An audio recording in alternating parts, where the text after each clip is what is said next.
मंचर उपजिल्हा रुग्णालयात सिद्धार्थ भालतिलक वय 60 हे शेगावचे म्हणजे जे रस्त्याची कामं करतात किंवा काय त्या कामासाठी आलेले आहेत आणि थोरनाळे येथे ते भाजीपाला आणायसाठी गेले होते आणि नेमकं एक बिबट्याने त्यांच्या हल्ला केला आणि त्यांच्या उजव्या डोळ्याच्या वर जखम झालेली आहे। नेमकं काय घटना घडली, काय कसं झालं, काय झालं सांगा बरं।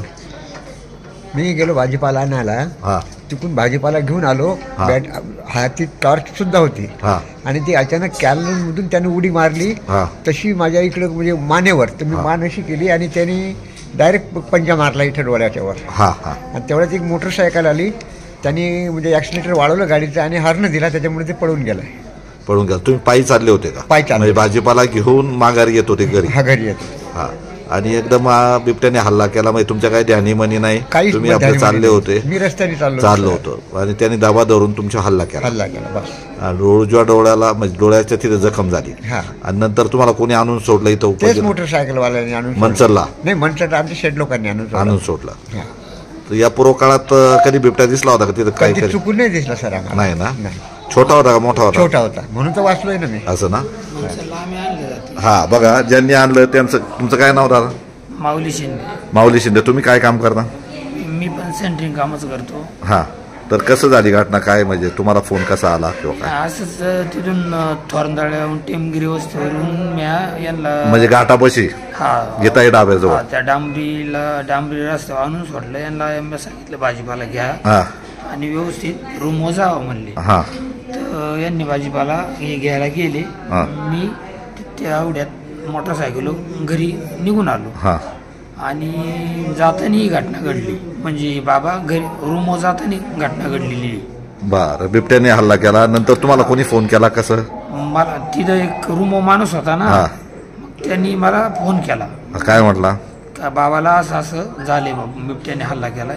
मग त्याच्यानंतर आम्ही 4 चाकी घेऊन तिथे गेलो, मग तिथून डायरेक्ट इथं मंचर हॉस्पिटलला आणलं। रात्री आणलं? हा, रात्री आणलं। आता उपचार चालू आहेत? आता उपचार इथं चालू आहे मंचर हॉस्पिटलला। ठीक आहे, हरकत नाही।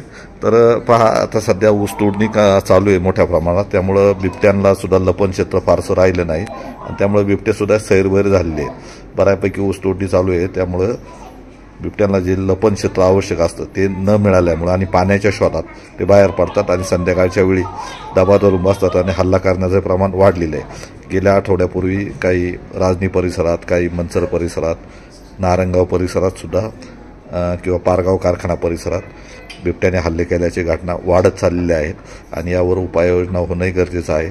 परंतु वन खातं येतं आणि पिंजरा लावतं, तो बिबट्या घेतला त्याला पकडलं जातं आणि कुठंतरी सोडलं जातं, परत बिबट्या मानवी वस्तीत येतो।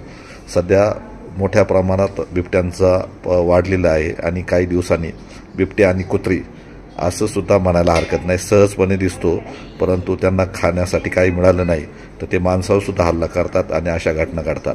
त्यासाठी प्रत्येकाने संध्याकाळच्या वेळेस काळजीपूर्वक घरी गेलं पाहिजे आणि रात्रीच्या वेळी विनाकारण फिरलं नाही पाहिजे, नाही तर अशा घटना वाढीस लागण्याची शक्यता वाटते। सध्या बघा, हायवे जो आहे किंवा जे रस्ते आहेत तर त्यांना असं जे प्राणी आहेत किंवा जे प्राणी आहेत किंवा इतर भटकी जनावरं आहेत त्यांना जाण्यासाठी रस्ता क्रॉस करावा लागतो आणि अपघात होऊन त्यांचा मृत्यू होण्याचे प्रमाण वाढलेलं आहे। त्यासाठी वन खात्याने जे रस्ते विकास महामंडळ किंवा राष्ट्रीय महामार्ग यांना पत्रव्यवहार करून जिथे जिथे हायवे आहेत मोठाले तर ते क्रॉस करण्यासाठी त्यांना भूमिगत असे पूल किंवा असे रस्ता क्रॉस करण्यासाठी अंडरग्राऊंड पूल होणं गरजेचं आहे। त्यामुळे बिबट्यांचे अपघाताचे प्रमाणसुद्धा कमी होण्यास मदत होईल। परंतु याबाबत वारंवार चर्चा होते, परंतु प्रशासन दखल घेत नाही आणि बिबट्याचे हल्ल्याचे प्रमाण वाढल्याने लोकांमध्ये भीतीचं वातावरण पसरलं आहे। सध्या यात्रा हंगाम आणि लग्न सराई मोठ्या प्रमाणात सुरू आहे, लोकांची आवकजावक वाढलेली आहे आणि संध्याकाळी काही नागरिकसुद्धा आतमध्ये गरम होते किंवा आर्थिक परिस्थिती नसल्यामुळं आतमध्ये त्यांच्याकडे AC नाही, पंखा नाही, त्यामुळे ते बाहेर ओट्यावर झोपतात आणि तिथंसुद्धा हल्ला होण्याचं प्रमाण वाढलेलं आहे।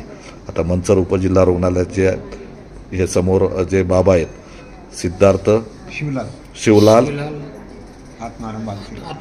आत्माराम भालतिलक तर हे बाबा म्हणजे गरीब कुटुंबातले आहेत आणि पोट भरण्यासाठी त्यांनी शेगाव जे गजानन महाराजांचं आहे तिथून इथे आलेले आहेत आणि तिथे काम करत असताना अशी घटना घडली. तर अशा गरीब माणसांनी सुद्धा म्हणजे नेमकं काय करायचं, पण मंचर उपजिल्हा रुग्णालयात तातडीने वैद्यकीय सेवा उपलब्ध होत असल्याने मोठ्या प्रमाणात तिथं रुग्ण दाखल होतात आणि तिथे उपचार होतात. परंतु याबाबत वन खात्याने सुद्धा भेट देऊन पाहणी केली आणि तिथे पिंजरा लावण्याची उपाययोजना वन खाते करेन अशी अपेक्षा धरण्यास हरकत नाही. आंबेगाव वार्तासाठी संतोष वळसे पाटील, मंचर